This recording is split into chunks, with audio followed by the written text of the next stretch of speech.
Meus alunos, a paz do Senhor e boa noite de salvação para todos os irmãos. Boa noite, porque eu estou gravando este vídeo às 11 horas da noite e eu estou aqui para a nossa primeira videoaula. Para quem não me conhece, eu sou o pastor Adaelso Gomes, ministro de Teologia pelo Instituto Teológico da Assembleia de Deus do Estado de São Paulo. E essa é a nossa videoaula. Estamos estudando a nossa primeira matéria, Teologia, Doutrina de Deus. Nós estamos na lição de número 1. Nós estamos apenas iniciando essa grade estudantil.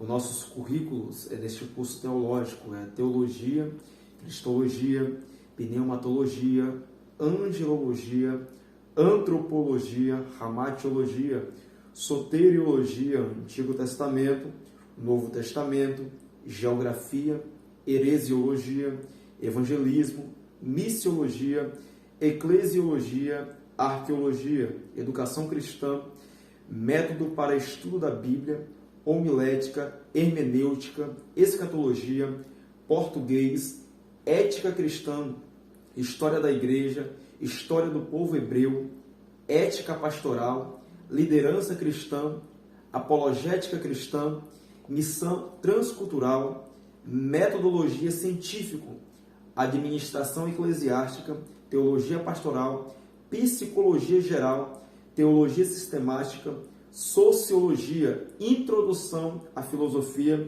História da Filosofia, Religiões Comparada, Exegese, Grego e Hebraico. Este currículo vai do básico ao bacharel. Ministramos também aula de mestrado, tá bom? Só que isso é videoaula com as suas exceções. Nós estamos aqui para estar introduzindo esta lição de número 1, que tem como assunto a existência de Deus. Nós estamos aí na página de número 8 do nosso livro de teologia. Você que tem acesso, abra aí a página de número 8. Você que não tem acesso, me chame hoje mesmo pelo WhatsApp e adquira o seu. Vai ter o meu número de contato na descrição do vídeo, tá bom? Vamos lá, página de número 8, a existência de Deus. Nos diz assim: eu sou o que sou. Êxodo capítulo de número 3, versículo de número 14. Ainda antes que houvesse dia, eu sou. Isaías 43, 13. Introdução diz assim: etimologia da palavra. O termo teologia vem de duas palavras gregas: theos, que significa Deus, e lógica, que procede de logos, que significa estudo ou tratado. Portanto, a palavra teologia significa estudo ou doutrina de Deus. Meus irmãos, esse termo teologia, infelizmente, tem sido um termo taxativo. Muitos têm zombado dessa expressão e até mesmo tendo opiniões equivocadas, entendendo que teologia é base de discutir a palavra de Deus num sentido mal, digamos assim. Mas nós entendemos que teologia é a base da interpretação bíblica, porque nós temos que, primeiramente, ter noção daquilo que nós estamos aprendendo. E teologia é basicamente isso. É uma lacuna dentro do nosso entendimento para estar nos aprofundando na palavra de Deus. E isso aqui é algo muito interessante. No decorrer das aulas, nós iremos ainda estar aprendendo um pouco mais a respeito disso. Vamos lá. A existência de Deus. Sua existência. Deus existe. Ponto. Deus existe. Isto é um fato real. Sua existência é algo incontestável. Isto, meu irmão, a existência de Deus é fato incontestável. A Bíblia não se preocupa em provar a existência de Deus, mas já no seu início, em seus primeiros versículos, fala sobre Deus como o Criador de todas as coisas e sendo o principal personagem em toda a criação do universo. Entenda bem, a Bíblia ela não se preocupa absolutamente nada de falar quem é Deus, de falar de um tal de ser supremo. Não. Qual é a sua origem? A Bíblia não se preocupa, mas ela já inicia apontando um ser criador. Gênesis 1:1. No princípio criou Deus os céus e a terra. Já aponta um ser supremo, criador de todas as coisas, mas não se preocupa de falar de onde ele veio ou para onde ele vai. Este é o princípio. A Bíblia não se preocupa em falar nada sobre a origem de Deus, mas sabemos que ele é real. Acreditando ou não, querendo ou não, isso não vai afetar em nada a existência de Deus. Vamos lá. Deus existe não porque pensamos ou cremos nele, mas por ser eterno e imutável. Entenda bem. Se eu acredito, amém. Se eu não acredito, isso não vai afetar nada na existência de Deus. Absolutamente nada. Ele é um ser eterno e ele é um ser imutável. Nada. Eu crendo ou você crendo, muito bem. Mas se eu não crer ou se você não crê, isso não vai afetar absolutamente nada no ser de Deus. Um ser eterno e um ser imutável. Olha que coisa interessante. E por ele ser um ser eterno, muitos acreditam que ele veio da eternidade.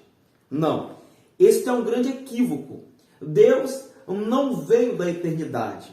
A eternidade só é eternidade por causa dele. A eternidade só é eternidade por causa de Deus. Por ele ser um ser que não tem começo e não tem final. Por que ele não veio da eternidade? Porque se ele viesse da eternidade, a sua origem seria eternidade. Mas não, a eternidade não criou Deus. Pois a Bíblia nos aponta Jesus como Filho de Deus e Jesus como o Pai da eternidade. E vamos lá meditar em nossa lição. Entenda bem, a eternidade é um dos seus atributos, mas isto não quer dizer que Deus veio da eternidade como alguns pensam, equivocadamente. A Bíblia nos informa que Deus é Pai de Jesus, João 3,16, porque Deus amou o mundo de tal maneira que deu o seu Filho unigênito. Entenda bem isso aí. E Jesus é Pai da eternidade. Entenda bem. Jesus é Filho de Deus. Só que esse Jesus é o Pai da eternidade. Então, ele não foi gerado da eternidade, porque ele mesmo é Pai dela. Novamente eu repito, a eternidade só é eternidade por causa de Deus, porque ele é um ser que não tem começo e nem tem final. Está entendendo? Mas no princípio da humanidade, ele estava lá. E na consumação deste mundo, ele também vai estar lá. Isso é quando a Bíblia aponta: eu sou o Alfa e eu sou o Ômega. Vamos chegar lá. E existem 5 argumentos principais que nós iremos estar apontando aqui sobre a prova da existência de Deus. Entenda bem isso aqui. 5 argumentos principais. Página de número 9. O primeiro argumento é o cosmológico. Olha só. O termo cosmológico vem do grego cosmo, que significa mundo. Este argumento afirma que o universo tem sua causa, ou seja, o seu Criador. No princípio criou Deus os céus e a terra. Vamos lá. O primeiro argumento é o cosmológico. O mundo. Entenda bem. O mundo ele é tão bem montado que é necessário uma mente brilhante por trás de tudo isso. Meu querido, se você olhar para a natureza, se você for, vamos lá, na frente de uma praia e olhar para a sua imensidade de água e apenas pensar na variedade de vidas que existe lá dentro, você vai perceber que tem que existir uma mente organizadora por trás de tudo isso. Então, o mundo, o cosmo, mostra e aponta uma mente brilhante. E essa mente é Deus. Então, o mundo aponta que necessariamente teve que existir uma mente brilhante por trás de tudo isso. E o segundo argumento é o teleológico. Vamos lá. Este termo vem do grego teleios, que significa desígnio ou propósito. Este argumento declara que o desígnio evidente no universo aponta para uma mente suprema, mas, em outras palavras, este argumento focaliza a marca de Deus em cada parte do universo. Olha que coisa maravilhosa, meus queridos. Olha só para o céu. Olha para as estrelas. Entende bem a maneira que é planejado o planeta Terra no meio dessa imensidão que é conhecido como universo.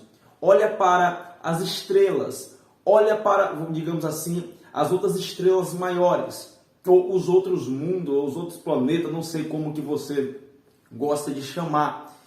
Você vai entender que tem que existir uma mente brilhante por trás de tudo isso. Mas na frente aqui, nós iremos estar lendo um comentário de um filósofo, que é um comentário muito rico. Tem que existir uma mente brilhante por trás de tudo isso. E isso aqui é o nosso segundo argumento, o argumento teleológico. Vamos lá. O nosso terceiro argumento é antropológico. Este termo vem do grego, anthropos, que significa homem. Este argumento prova a existência de Deus através da natureza moral e mental do homem. Entenda bem, irmão. O homem é pura ciência. Meu querido, se você, não sei qual é a tua profissão ou qual a tua área de estudo, mas entenda bem que algo interessante. Se a pessoa parar, vamos lá, pouco, para meditar sobre o homem, sobre a sua criação, sobre a sua forma, você vai entender que nada disso pode estar ou ter existido por acaso, algo do nada, algo no estalar de dedos, algo de abrir e fechar de olhos. Não. Existiu uma mente brilhante organizando o homem. Então, você aponta para um ser supremo que tem sabedoria muito genial. E este é o nosso Deus. Terceiro argumento. Agora é o quarto argumento. Argumento histórico. Olha que coisa maravilhosa. Histórico. Existe fato marcante na história humana que aponta para um ser soberano e real. Exemplos.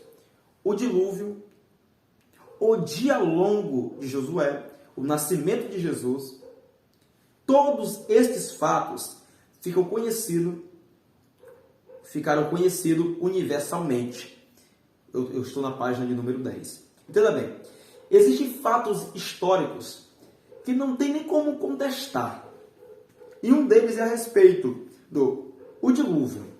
Meus irmãos, se você for para países bem antigos, vamos lá, como a Índia, você vai entender que culturalmente é crido por eles que há muito tempo atrás, os deuses se iraram contra a humanidade e decidiram destruir essa terra através de muitas armas. Mas levantou-se um homem misericordioso para estar proporcionando salvação para poucas pessoas e também para animais. Entenda bem. É crido por muitos desses países antigos. E isto se torna um argumento histórico. Nós que somos voltados para a palavra do Senhor, percebemos que não foi nada de deuses, mas sim um Deus. E percebemos que esse Deus levantou um homem chamado Noé para proporcionar salvação para a sua família e todos aqueles que crescem na pregação de Noé. Assim, escolhendo entrar naquela arca juntamente com os animais, e está ali encontrando salvação do dilúvio. Percebemos que isso existe em países antigos. Crença que os deuses se iraram contra a humanidade. O dia longo de Josué, que também é algo muito marcante na história. Muitos que acreditam e confiam nesta rotação da Terra, creio que pela rotação da Terra era para ela estar um pouco mais adiantada no seu tempo. Mas muitos acreditam, cientistas, estou falando de cientista, muitos cientistas acreditam que por algum tempo, algum momento, não se sabe quando, mas pela rotação da Terra, era para ela estar mais adiantada. Mas em algum momento da história, ela parou. Aí muitos não sabem explicar, mas nós que somos voltados para a palavra do Senhor, lembramos que na batalha a qual Josué estava pelejando contra seus inimigos, o Senhor fez retroceder, ou melhor ainda, parar o sol. Ou, como nós queremos falar, né, meus irmãos? Percebemos que naquela época foi para ser entendível para aquele povo. O Senhor falou, sol, para. E o pessoal compreendeu que o sol tinha parado. Mas, querido, hoje é a terra que gira. Então, entenda bastante isso aí, que isso é algo muito interessante. Não se sabe quando parou, mas nós que somos voltados para a palavra de Deus, percebemos que foi lá, naquela batalha de Josué. O terceiro argumento histórico é o nascimento de Jesus. O nosso calendário, meu irmão, é dividido em antes e depois de Cristo. Não tem como ser colocado ali o antes ou depois de Cristo em nosso calendário se Cristo nunca existiu. Então, comprovadamente, Cristo existiu. E o próprio calendário é a prova. Então, é qualificado também como um argumento histórico. E esses argumentos históricos apontam para o ser de Deus. O quinto argumento é o teológico. Teológico. Vamos lá. Esse argumento prova a existência de Deus através da Bíblia, como Criador de todas as coisas. Pronto, teologia. Iremos estar estudando exatamente a palavra de Deus. E a palavra de Deus, isto é, a Bíblia aponta com clareza um ser supremo, Criador de todas as coisas, e que até hoje está vivo, até hoje tem todo o domínio em suas mãos. Enxergamos através deste quinto argumento, o argumento teológico, apontado pela palavra de Deus, um ser supremo que criou tudo e todas as coisas. Vamos lá ler o comentário que eu falei para os irmãos que nós iríamos ler. Se encontra na página de número 11. O universo prova a existência de Deus. Olha só o comentário. Já ouvimos na história antiga que um filósofo grego passou a crer em Deus da seguinte forma. Escuta bem. O universo se completa da seguinte forma. O sol para clarear o dia, a lua e as estrelas para a noite, a chuva para o inverno, as nuvens para a chuva, um dia para o outro. Tudo isto foi observado por aquele filósofo da antiga Grécia. O mesmo concluiu que o universo era movido por inteligência, um ser todo-poderoso, isto é, Deus. Move com inteligência e poder a todo o universo, como um relógio fala da existência e inteligência de um relojeiro. Assim, a criação do universo fala da existência de um Criador. Entenda bem, meu irmão. Isso aqui é algo muito maravilhoso. Olhe para o sol. Olhe para o sol dominando o dia. Olhe para a lua e as estrelas dominando a noite. Veja como tudo é muito bem organizado. Como tudo é muito bem voltado. Olha, imagina a chuva caindo sobre a terra para regar as pequenas plantas, e essas pequenas plantas crescem. Tem que existir uma mente brilhante por trás de tudo isso. E assim como o autor escreveu cá, como um relógio, mostra a inteligência de um relojeiro. Assim, a criação deste mundo cósmico. Assim como a criação deste universo. Assim como a criação de todas as coisas. Mostra uma mente brilhante. E esta mente é o nosso Deus, que criou tudo e que criou todos. Vamos lá, página de número 12. Deus e a criação. Esse segundo ponto. Olha só que coisa interessante. No princípio criou Deus os céus e a terra. Gênesis 1:1. No hebraico, Bereshit, Bará, Elohim, Het, Hashamai, que significa, no princípio criou Deus os céus e a terra. Vamos lá. Isso aqui é o princípio de tudo. O princípio de tudo. E até mesmo da nossa aprendizagem teológica. Ponto 1. No princípio, aqui não há nenhuma definição sobre o tempo. Nos estudos e conclusões de muitos estudiosos e teólogos da palavra de Deus, é que existe milhões e milhões de anos entre o primeiro versículo da Bíblia e o segundo versículo da Bíblia, isto é, Gênesis 1:1 e Gênesis 1:2. É acreditado que milhões e milhões de anos pode ter se passado do versículo 1 e do versículo 2. Do versículo 1, do versículo 2, ninguém sabe o tempo certo que ocorreu. Tá bom? Isso é muito interessante para os irmãos entenderem. Ponto 2. Criou Deus. Deus se apresenta como a origem de todas as coisas. Quando a Bíblia expressa criar, é usada uma palavra hebraica, barar, que significa fazer algo do nada. Foi exatamente isso que aconteceu, de acordo com Salmos 33:9, 145:5 e também Hebreus 11, versículo de número 3. Tudo veio do nada, só pela palavra de Deus, e glória a Deus por isso. Que coisa interessante, né, meus irmãos? Tudo veio do nada. Isso aqui aponta para um ser divino, que criou tudo pela sua palavra. Criou tudo pela sua palavra. Aponta um Deus criador, um Deus organizador, um Deus que fez e um Deus que preparou. Entenda bem. Terceiro ponto, os céus. A palavra céu, na língua original hebraica, é chamaim, com terminação em que indica o plural no hebraico. Isto mostra que há mais que um céu. Entenda bem. Existe mais que um céu. Entenda bem. Vamos lá. Biblicamente, existem 3 céus. O primeiro céu é o Aurônios. O segundo céu é o Messorâneos. O terceiro céu é o Eporâneos. Entenda bem. O primeiro céu, Aurônios, é o céu inferior. Isto é, as nuvens. O segundo céu, Messorâneos, é o intermediário. Isto é, o universo. O terceiro céu é o Eporâneos.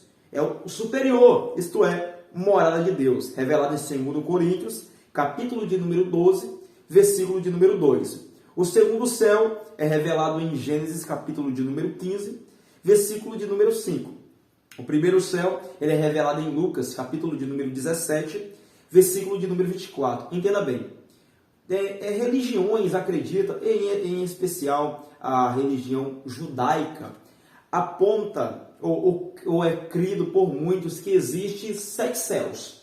Existe 7 céus na crença deles. Mas, biblicamente falando, a Bíblia aponta para 3. Isto é, no conhecimento do homem, biblicamente falando, aponta para 3 céus.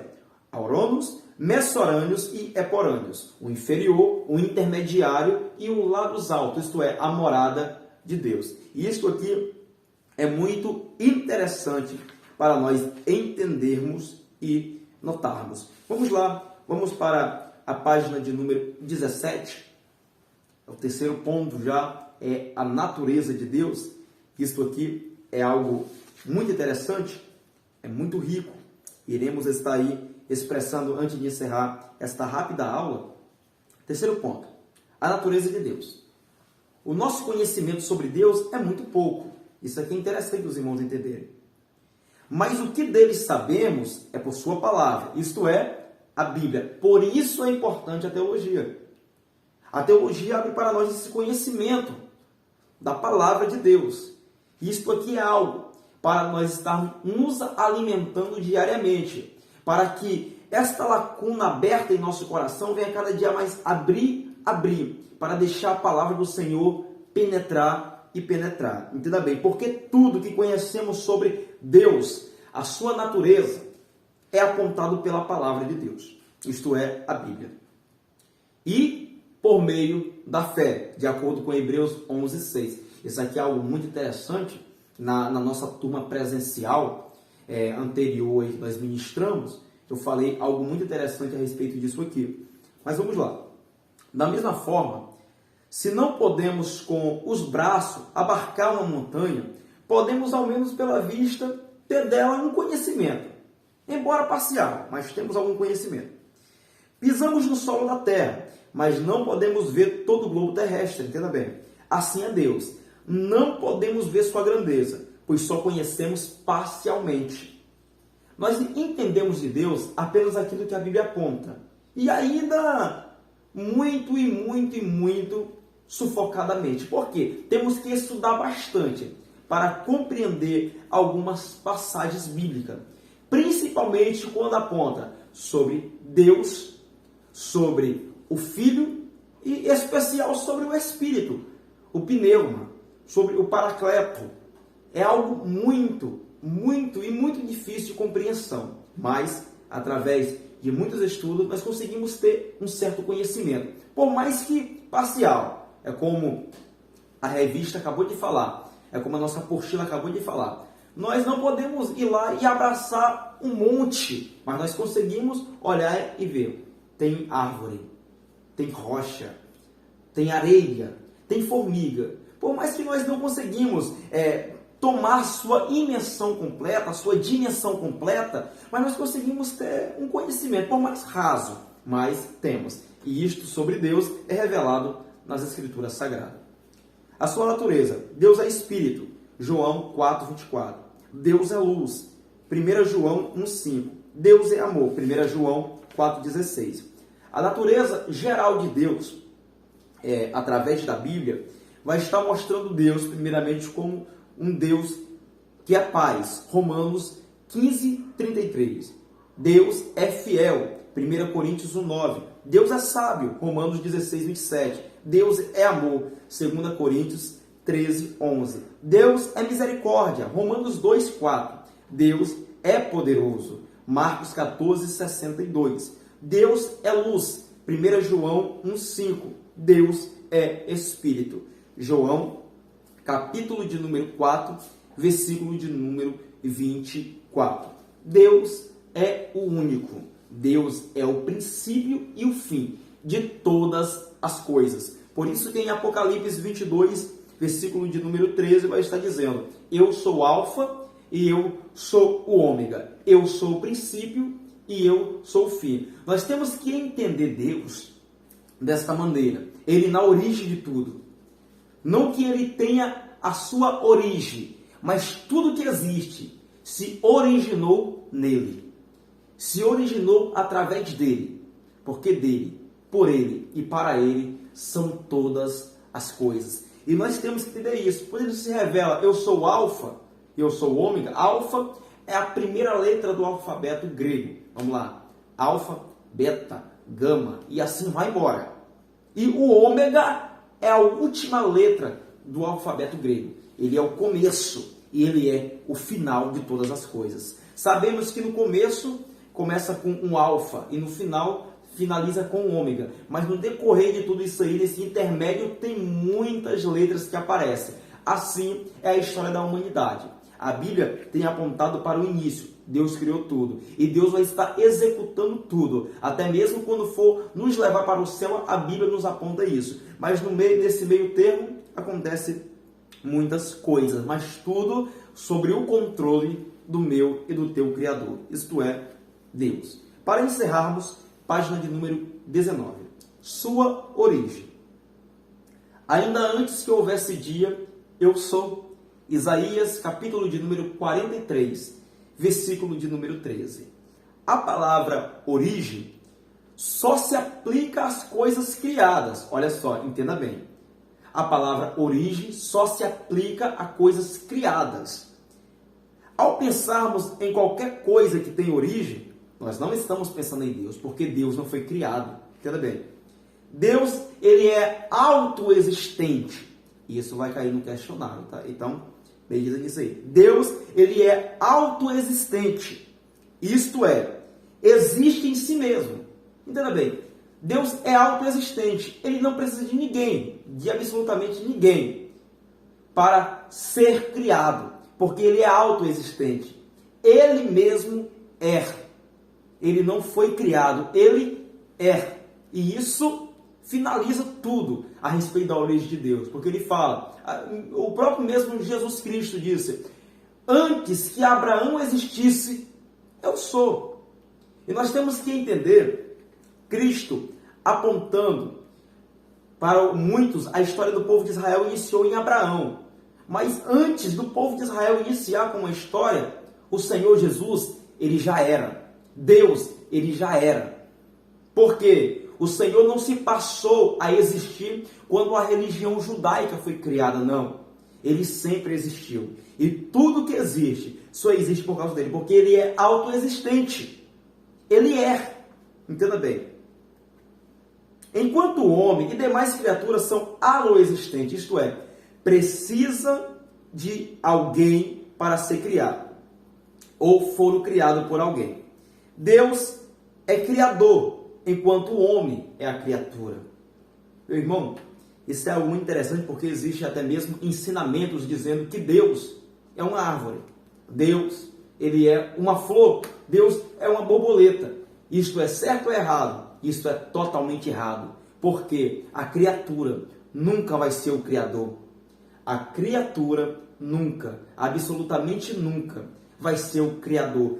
Tudo foi criado por Deus. Tudo que existe só existe por causa de Deus.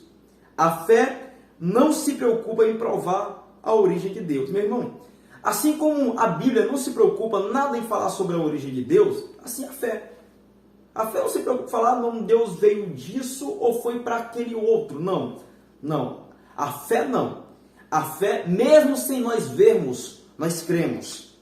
Mesmo sem vermos, nós cremos que tudo e todos foram criados por Ele e para Ele. Isso é algo muito interessante.